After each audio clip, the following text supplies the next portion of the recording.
is tie in what Carolyn has been talking about so far with regard to prophets and kings, and actually tie it in with today's gospel reading that you'll hear, or you've already heard if you were at 8 o'clock. And let me just pull it up real quick. It's Matthew 21, verses 23 to 32. Now, you don't have to look it up, I'll just read it to you. When Jesus entered the temple, the chief priests and the elders of the people came to him as he was teaching and said, "By what authority are you doing these things, and who gave you this authority?" Jesus said to them, "I will also ask you one question. If you tell me the answer, then I will tell you by what authority I do these things. Did the baptism of John come from heaven, or was it of human origin?" And they argued with one another. If we say from heaven, he will say to us, "Why didn't you believe him?" But if we say of human origin, we're afraid of the crowd, for all regard John as a prophet. So they answered Jesus, "We do not know." And he said to them, "Neither will I tell you by what authority I am doing these things." And that's enough for now. What we didn't read is what occurred in earlier, not a whole lot earlier. Matthew, or Jesus, had just gone into the temple and turned over the money changers. The cleansing of the temple, as it were, had just occurred. And so the religious leaders come to Jesus and confront him, by what authority do you do these things?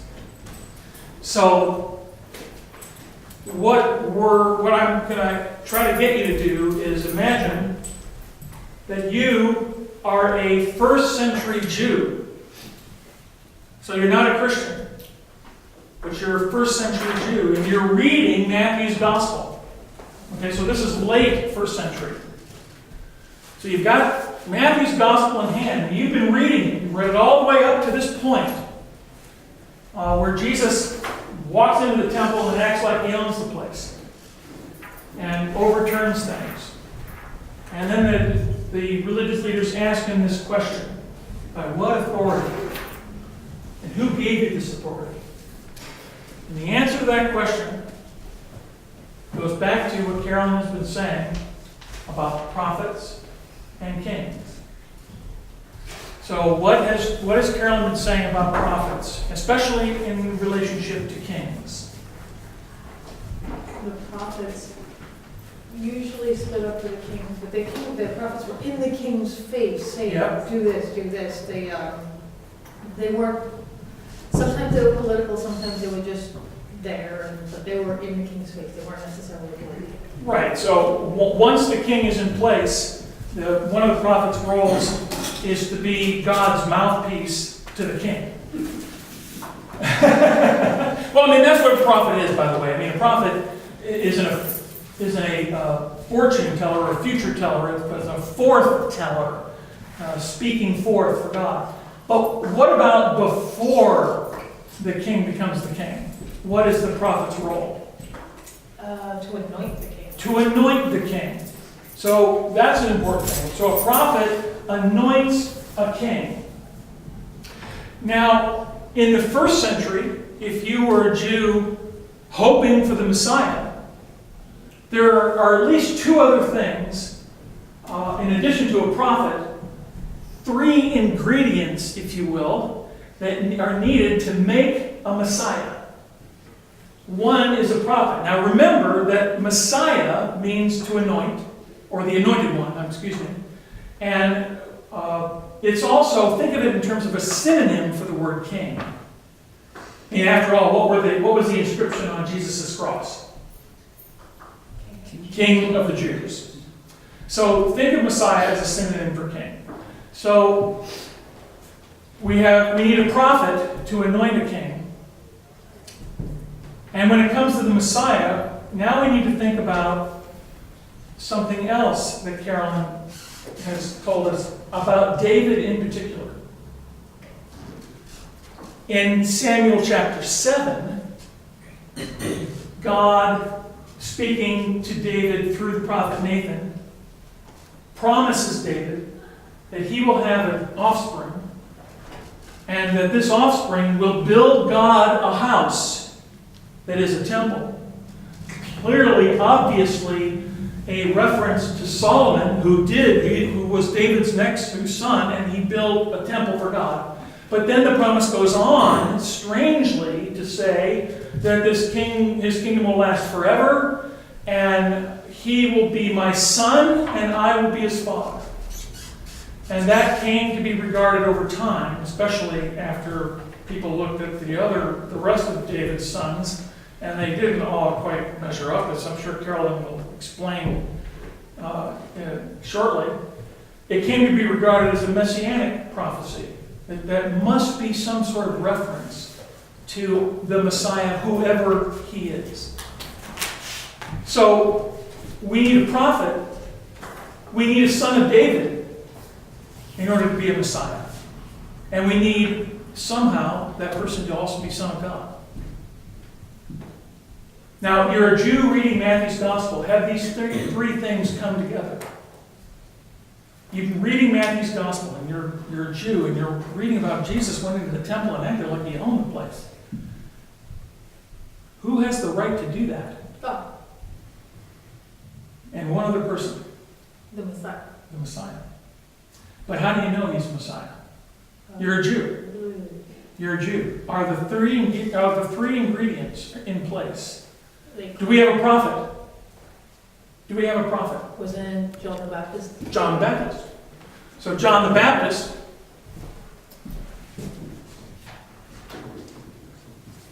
J to B, Matthew tells us, baptized Jesus. And we know from the birth narrative of Matthew's Gospel that Matthew's made it clear that Jesus is of the line of David. However, unlike other kings, he was born, I won't put this on, he was born in Bethlehem in a pile of crap. Unlike kings. So, strangely, this particular king is different than other kings. So, you've got John the Baptist, you've got a son of David. Now, don't think Son of God in terms of second person of the Trinity. Think of a first century Jew. How is Jesus Son of God? Is he Son of God? Is he somehow a Son of God? I don't understand how Jews would even know that if he's not even proclaimed. Well, you're reading Matthew's Gospel. Matthew tells us. So Matthew tells us. God overshadowed Mary, and God said you are my son. When did he say that? At At the baptism. the baptism. So John the Baptist baptizes a son of David who then is declared to be Son of God. Not in terms of, Matthew, let's be clear about all the Gospels. All of the Gospels are saying that Jesus is more than the Messiah. All of them are saying that. But strictly speaking, in terms of you're a Jew reading this particular Gospel passage, you are seeing these three elements come together. You've got John the Baptist, a prophet, although strangely, they're not in Jerusalem, they're in Galilee. And John doesn't anoint Jesus with oil, he baptizes Jesus with water. But the heavens open and a voice declares, "This is my son." And he happens to be a son of David. So Matthew has made it abundantly clear that, at least as far as Matthew's concerned, and what he's trying to persuade his readers to believe in, is that Jesus is in fact the Messiah, in exactly and precisely the way that a Jew of the first century would expect someone to be the Messiah, except that they're not in Jerusalem, and it's not in a royal palace, and there are all these other details that don't seem to fit. And remember when I said at the beginning of our class, the very first class, that the thing about Jesus is that both in terms of his life and what he said, but also in terms of the gospel writers and their reporting of Jesus' ministry, Jesus both does and doesn't fit everything about the Messiah. So did the first century Jews forget about Saul, the least from the least of the tribes? Did they forget about David himself, who was the least of the sons of Jesse? Well, I think the short answer to that is yes. And the reason, this is my reasoning, it's sort of like collectively a whole race of people are walking around after they just hit their thumb with a hammer. I mean, they can only see one thing. For the most, well, yeah, they all hurt. This is the thing, they all hurt. They're hurting because they're ruled by pagans. There's the temple, but something is missing. And there's a strange sense as you're walking around in the first century that, well, yeah, there's the temple and there's where God's supposed to be, but we're ruled by pagans, so God must he's at home, but not at home. He's there, but somehow strangely absent. There's this sense of in the first century that something is missing. So there's a whole lot more going on here. And let me just say to wrap up my tie-in. So you've got this tie-in that is particularly Jewish. And Matthew's gospel, by the way, Matthew is a Jew writing to Jews. It's not that no one else can read it. It's not that it doesn't concern Gentiles and other people. But Matthew, for example, doesn't, in contrast to Mark, Matthew doesn't explain Jewish customs. He seems to take it for granted that the readers will understand certain Jewish customs. He's obviously writing to Jews, and he's telling the story to Jews to say, hey, folks, you see, this guy is the Messiah, and now I want to point to Samuel chapter 6. Why I had you turn to Matthew excuse me, 2 Samuel chapter 6.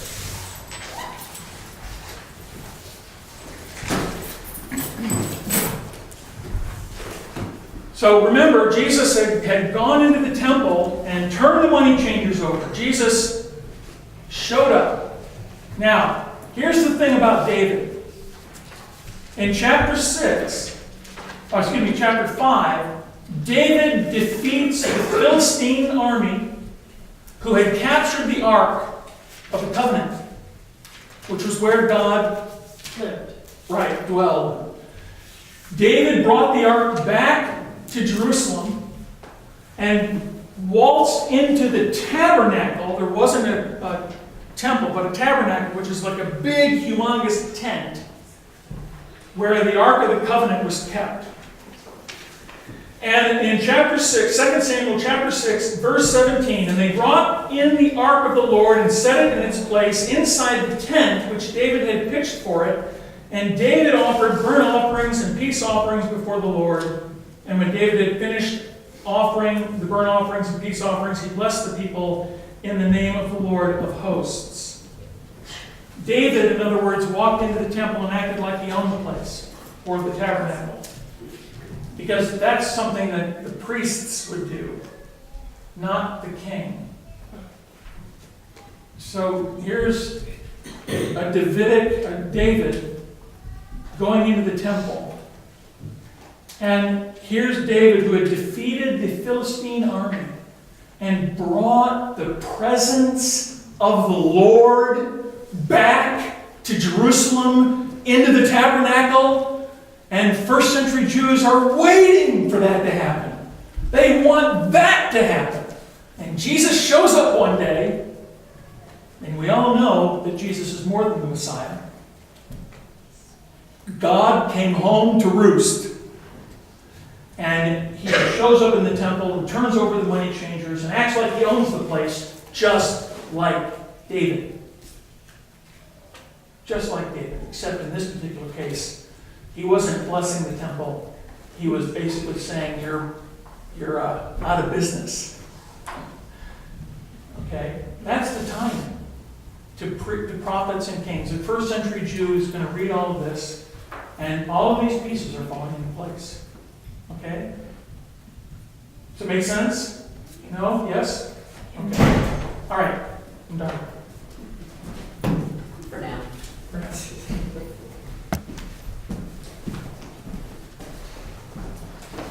Okay, I get the Great tie-in with the real fun stuff. I get to tell you a little more about David, this great king. Remember we said last week that David is viewed as the great king of Israel. Well, the great king of Israel was not without his troubles.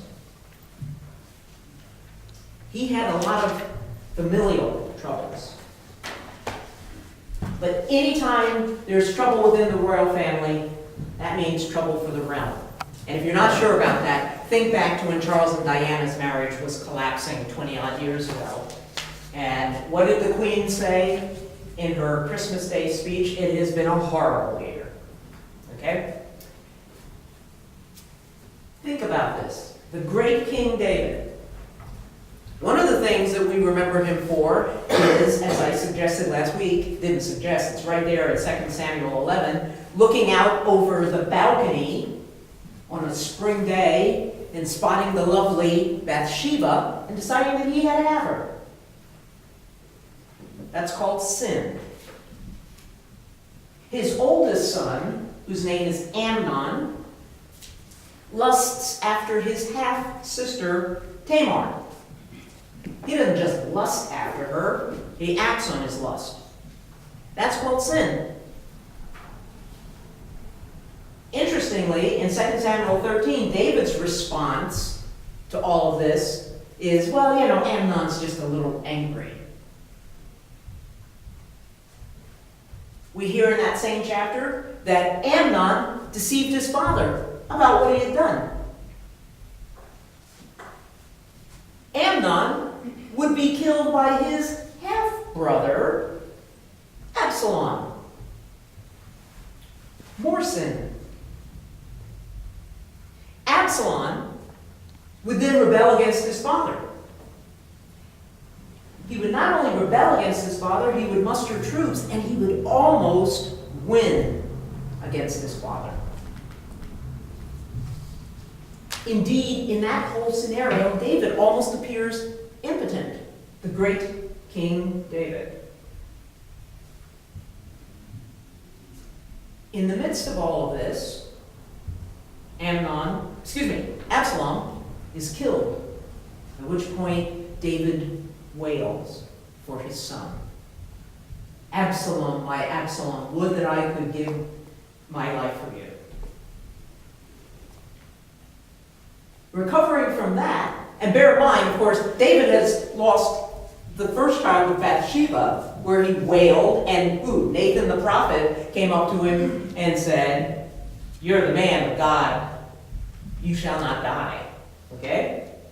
So now that Absalom is dead, now that Amnon, who was his oldest son, is dead, David skips Adonijah, who would have been the next in line. He skips everybody to pick Solomon to succeed him. And you can read all about that one in 1 Kings, the first chapter. So he picks the son that is the product of the original, the second product of the original liaison with Bathsheba as the new king. And then just to make sure that Adonijah, who got skipped over, doesn't cause any problems, Solomon, in the second chapter of 1 Kings, kills his brother. In this family, sin abounds. But David is the norm that will go forward for the next 900 years as to what the king of Israel will look like, of what the person who could deliver them will look like. He becomes the prototype for the anointed one. So David dies. And Solomon becomes king. Solomon is the king from roughly 961 to about 922. Roughly 40 years. You remember 2 weeks ago I said this whole united monarchy is 100 years. Okay? Well, David, as you recall, was a great warrior king, and he consolidated the tribes and got rid of all of the various ites that were living all over the place. That meant that when Solomon became king, he was able to do something very different. He could add to the splendor of the empire. Solomon never had to fight a battle in his 40-odd years. He oversaw economic and communal expansion. He built a navy. He built caravan lines to Arabia, in other words, across the land. He was a great business dealer. He would have made Michael Milken and other people on Wall Street jealous. The only thing that he did that the Wall Streeters didn't quite do was Solomon often sealed his business deals by marriage. So therefore, Solomon is reported to have had 700 wives and 300 concubines. I don't know if the numbers are absolutely correct, I just know that's a busy man.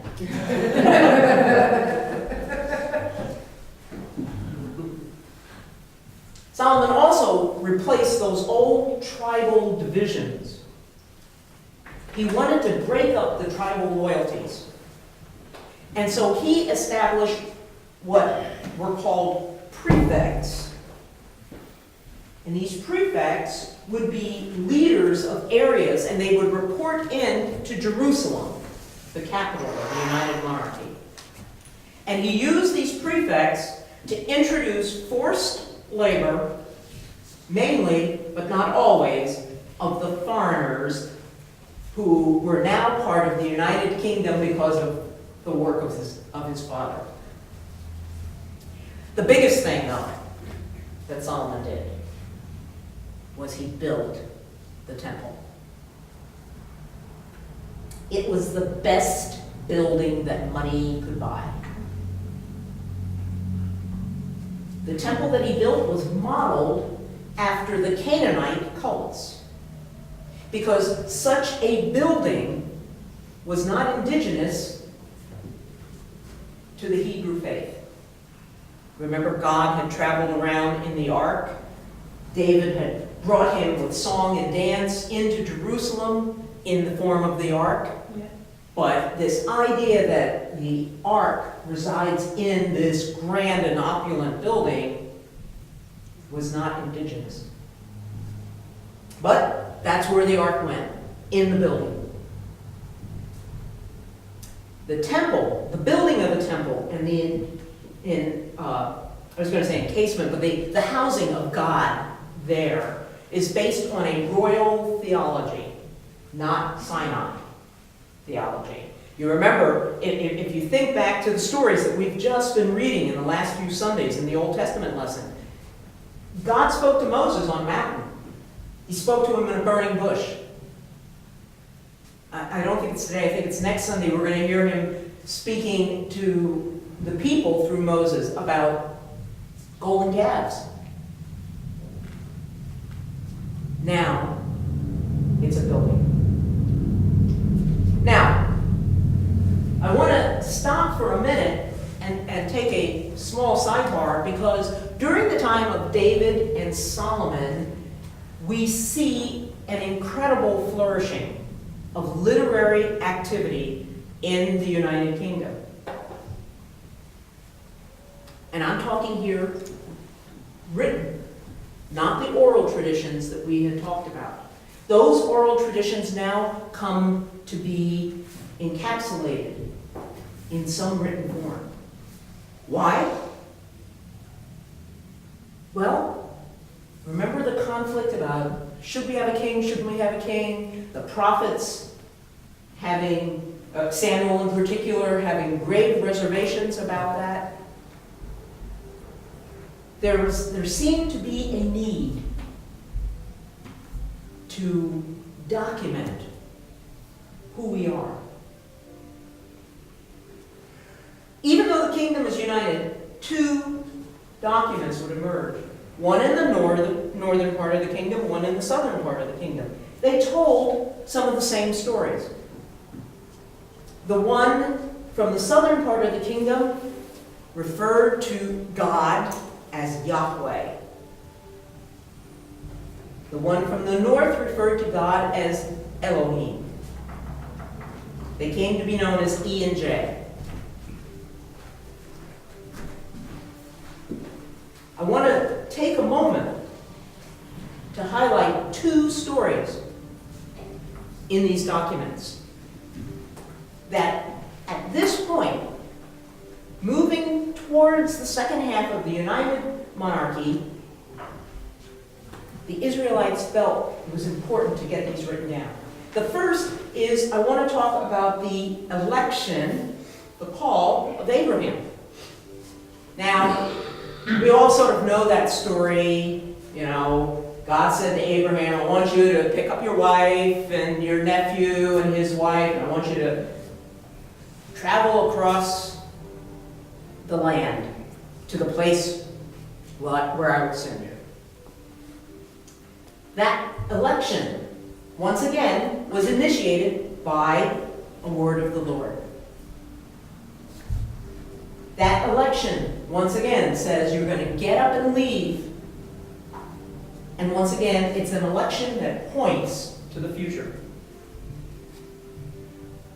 God's command to Abraham is go forth from your country, in other words, from your land, from your clan, to a place unknown. When God elects, it is a radical call to obedience. And that you would see in the early stories, in the stories of Genesis and Exodus, but you will see this as we keep going through into the divided monarchy. When God calls, when God elects, it's not only a call to radical obedience, but he makes promises. In the case of Abraham, the promises were that he would be the father of a great nation. Indeed, in Genesis 15, he says, your descendants will be as numerous as the stars in the sky. He tells Abraham that his name will be great. And he tells him that he will be blessed.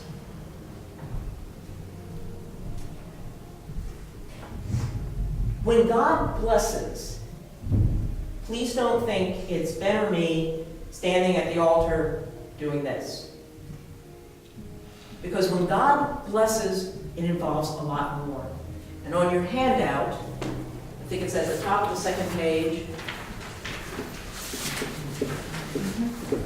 when God blesses, he blesses your nephesh, as they say in Hebrew, or as they say in Greek,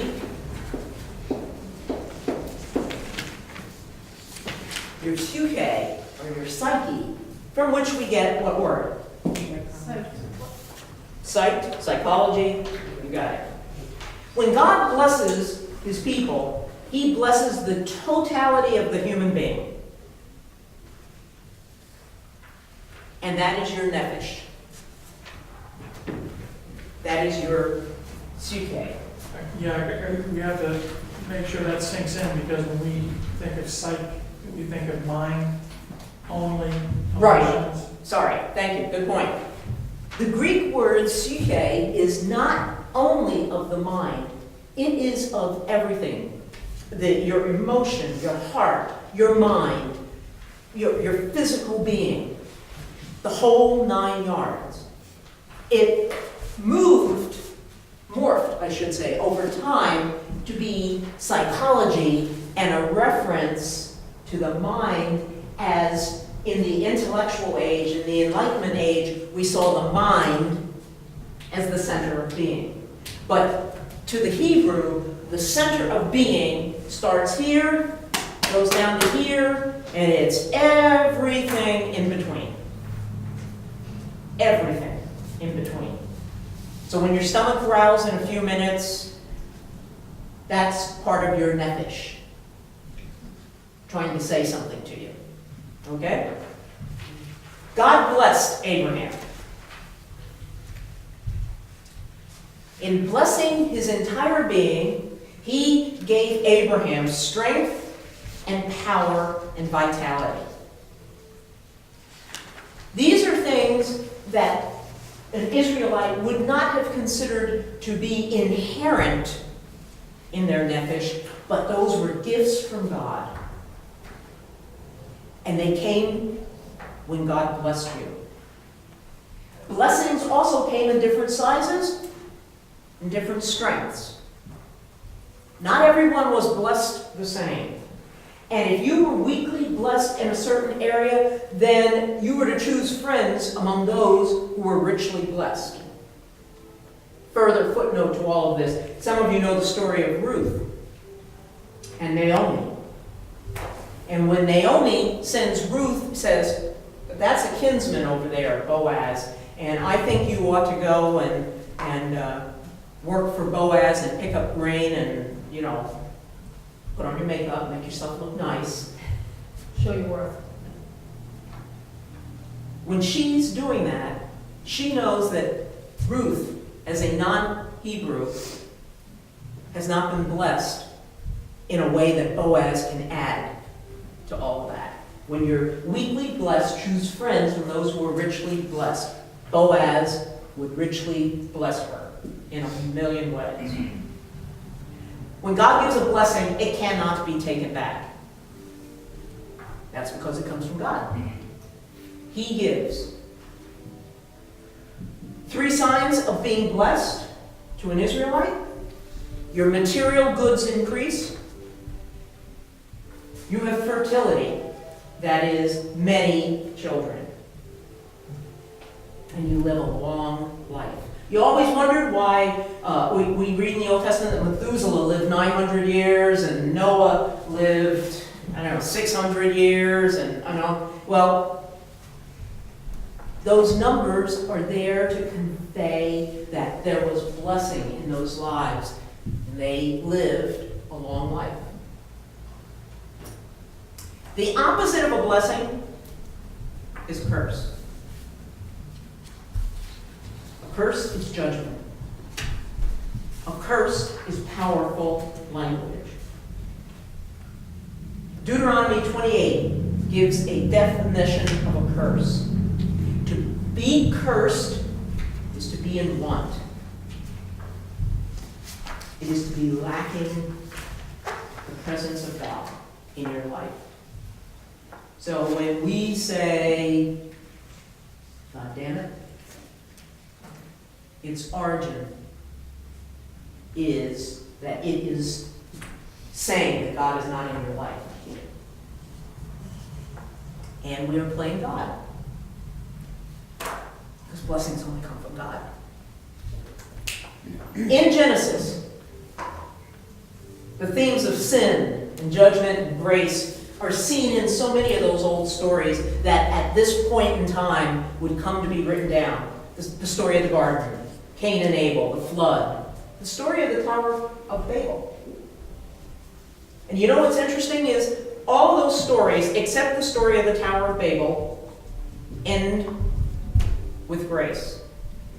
The Tower of Babel does not end with any note of grace, except that the next thing that they put together was God saying to Abraham, go forth. Abraham and his descendants and the rest of the stories, as we see them in Genesis, become the grace of the problems of the Tower of Babel. The second set of stories that came to be written at this time, which are important for us to think about for a moment, is the story of the Garden of Eden that I just mentioned. The Garden of Eden is the story of life and death in 4 worlds: the divine world, the human world, the plant world, and the animal world. And, of course, at the heart of it is election. I've now forgotten what eels are. Election, Exodus. Election, Exodus, yeah, right, land, and a sin, okay? just a handful of things I want to emphasize about the Garden of Eden. In Genesis 2, verse 7, the Israelites wrote down that God formed man out of dirt from the ground and blew into his nostrils the breath of life. Man came alive, a living soul. The word that is used about God blew into his nostrils, many years later, when the Old Testament was translated into Greek, the word that is used for God blowing into the nostrils only appears one other time in the Greek Bible. He blew into them. Does that sound at all familiar to anybody from the New Testament? Please sing it. The wind blows where it will. No. The Holy Good try. Spirit? Hmm? The Holy Spirit? Good try, close. John 20, verses 21 and 22. Jesus appeared through the door and said to the disciples, "Peace to you. Just as the Father sent me, I send you." Then he took a deep breath and breathed into them. The word that the Greeks chose to convey what the Israelites had written in what we now call Genesis 2:7 is the same word that John would use in his gospel in chapter 20, verse 22. It's not an accident.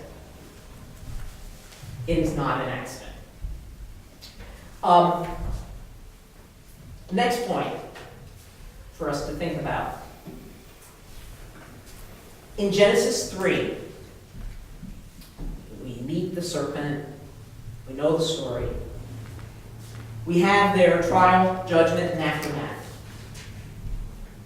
And what we also have there at the end is a certain ideology being revealed by these writers back in the 10th century BC.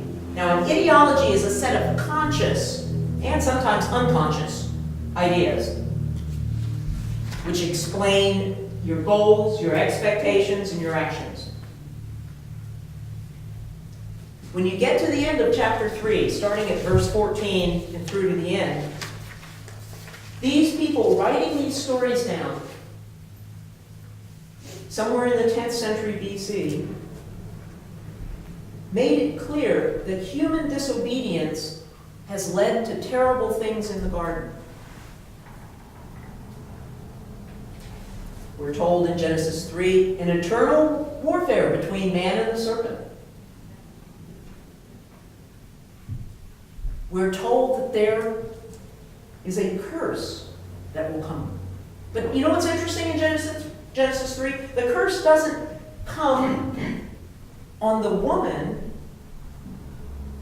The curse comes on the ground, on the land. And the curse doesn't directly come on the man either. What we're told is your companion will no longer be your companion.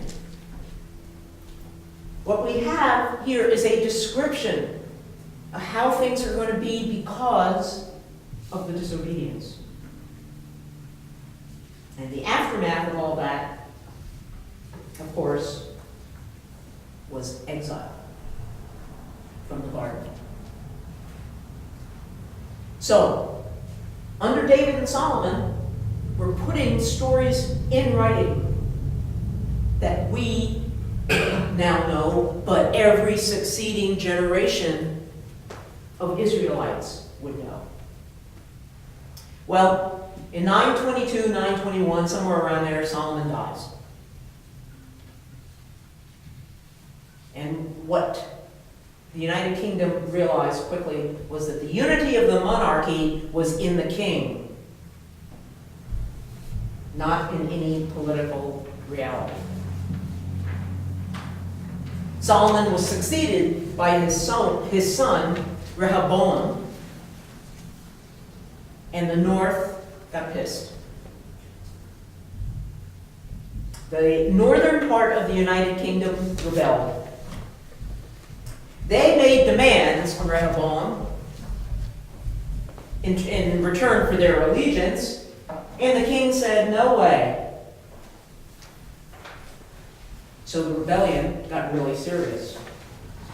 So serious that we ended up with the northern kingdom and the southern kingdom. The northern kingdom being Israel, and the southern kingdom being Judah.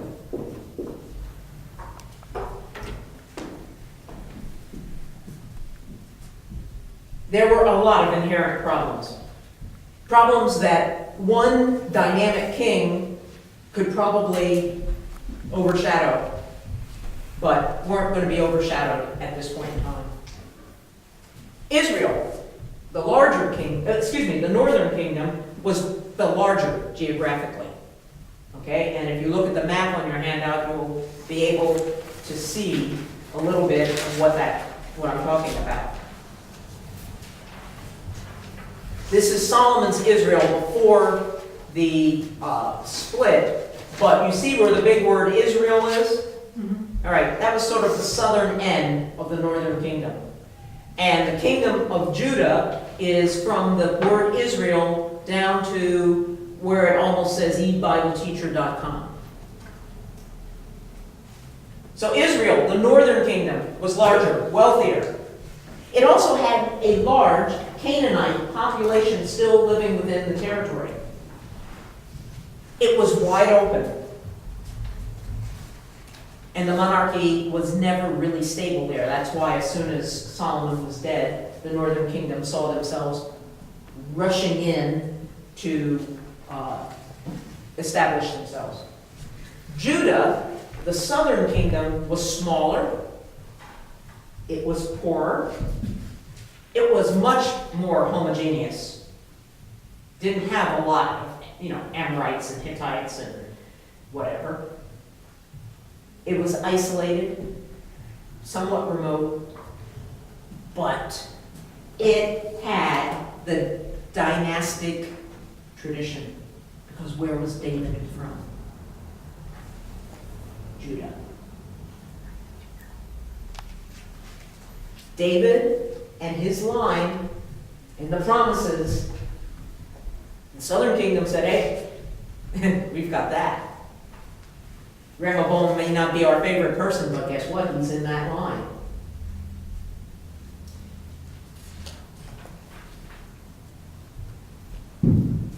The evils of Solomon weighed on the northern kingdom. What are those evils? Taxation, forced labor, and the embracing, at times, by Solomon, of some Canaanite practices. On the other hand, Judah saw itself as the heart of the kingdom because guess what city was in the southern part of the kingdom? Jerusalem. Yeah, there we go, Jerusalem. Which means, what building is in the southern kingdom? You got it. The outside pressures were very different against the north and the south. Remember I said the south was more isolated. The north, was like this wide open area. And if you want to have a sense of what I mean by wide open area, just think about the problems today. Just think about where Syria is. Think about where Iraq is. Those kingdoms back in those days are all surrounding the northern part of the old United Kingdom.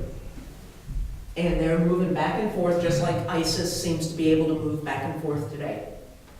Some things just don't change, do they? Now, part of this rebellion by the north, and this is where I'm going to end, is undergirded by Rehoboam's refusal to negotiate with the 10 tribes of the north to lighten the burdens that his father Solomon had placed upon him.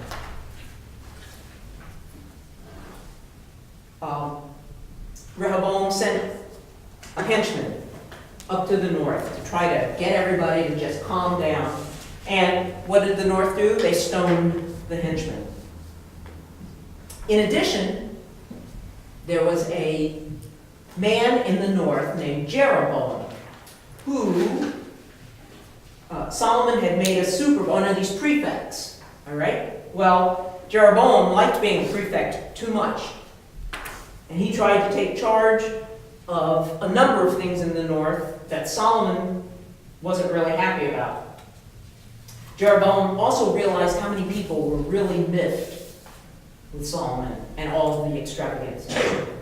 And so he formed all these kind of conspiracies around the north, trying to unite the 10 tribes of the north to make him king. Well, Solomon discovered this and he exiled him to Egypt.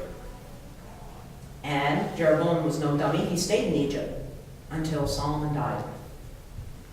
And as soon as Solomon died, Jeroboam hightailed it back to the northern kingdom. And that became a rallying point for the 10 tribes of the north. They now had a leader, someone who they believed could be supported by God and was indeed supported by a prophet that we don't know, we don't spend a lot of time talking about, but his name was Ahijah. And you can read all about him in 1 Kings chapters 11 to 15, but he supported Jeroboam. So now we're back to the same cycle, right? We've got a prophet who's going to speak for God, who's going to support the king. Anyway, Rehoboam said, no way, totally separate. And what that meant was there were a series of civil wars, and the end result of the series of civil wars, the two kingdoms, and for the first time, there are two independent states giving allegiance to the same God. And that would become a long-term source of trouble. So, we're going to stop there. Next week, we're going to look only at the northern kingdom, and we're going to see what the story of the northern kingdom is, how it plays out, and who are the prophets that we do know who are very much involved in the playing out of life in the northern kingdom. Set the stage for Jesus. Setting the stage, indeed, for Jesus. Last thing to be said. If you are on Facebook, there is a Facebook group for the 909 Primezone, a place where you can post questions so that a variety of people can see answers, etc., etc. You have to be invited to be in the group. That's not a problem. If you are not a friend of Ben's or mine, send us an email and we'll get you into the group. But if you're a Facebook friend of ours, just drop us a note, please, to remind us to put you in the group. Okay? Excellent. You don't have to friend us to be in the group. Yeah, you do not have to friend us. We just have to have your email address. Thank you.